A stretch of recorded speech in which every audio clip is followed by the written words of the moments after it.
Looking forward to an exhibition game, a great game between LSU and Tulane basketball here at Fogelman Arena on Halloween night.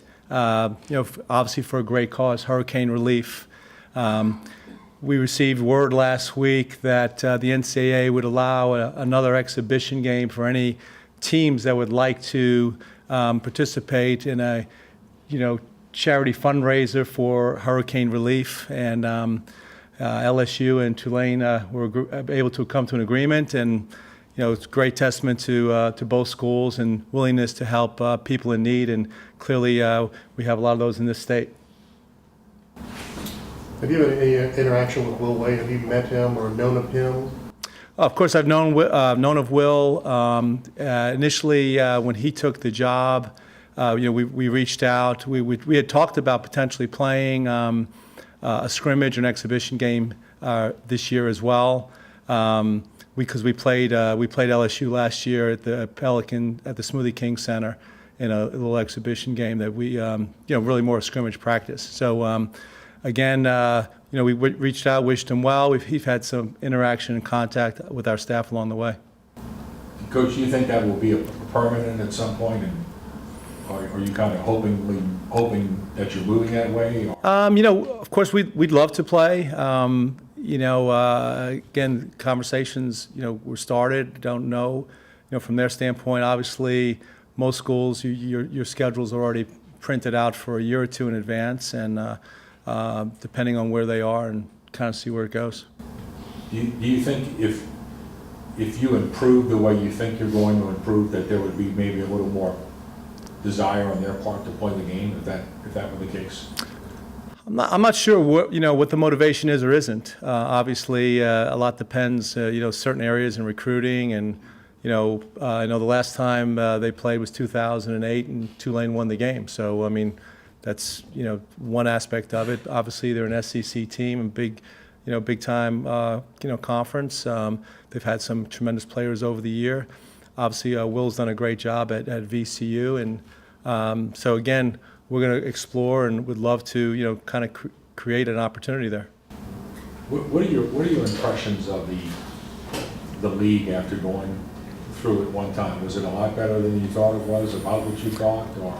I thought that last year a couple of teams that perennially have been really good. I mean, UConn's a NCAA champion. We've got a couple of obviously champions last couple of years from this league. They had a bunch of injuries last year. They were down. I think with the Wichita State coming into our league this year, again, we're going to have probably two teams.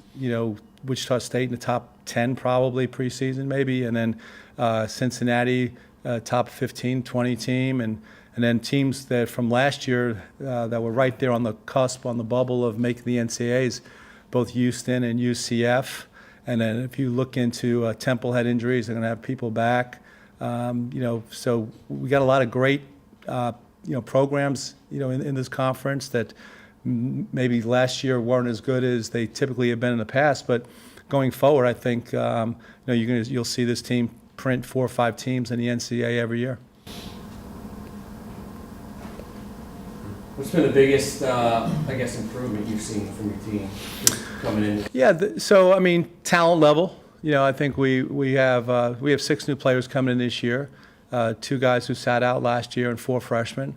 I think we have so we're going to have more size, more depth, and more talent, this year, and we see that continually growing for us. We've got really good traction. We're recruiting kids out to 2020, 21 right now. And our program's being very well received. There, guys out there understand kind of what we bring to the party. If you have an interest in making it to the next level, clearly I have an understanding how to do that. I mean, having been in the NBA, coaching for 20 years, playing for 11, having a son that went through the whole process, has played 16 years in the NBA. So they get that picture. And to go along with a great academic school with a gorgeous campus and good facilities, then I think that each year we'll continue to grow. Already for next year, we have a commitment that we're looking forward to, being able to get signed on November 8th. How's Jordan Cornish adapted local guy, just, I know he's a big physical guy. How's he adapted to your system? Yeah, Jordan's done well. Again, projected, he'll be a projected starter for us. And, I think last year I said in practices, at times, he was by far our best player on the floor. We were looking for him to do a couple of things. As you said, he was a big guy. I mean, we needed him to get in a little bit better conditioning for the way we want to play. And consistency that with his outside shooting is a big part of what he brings to the table, but high IQ for the game. So we see him as a multi-positional player for us.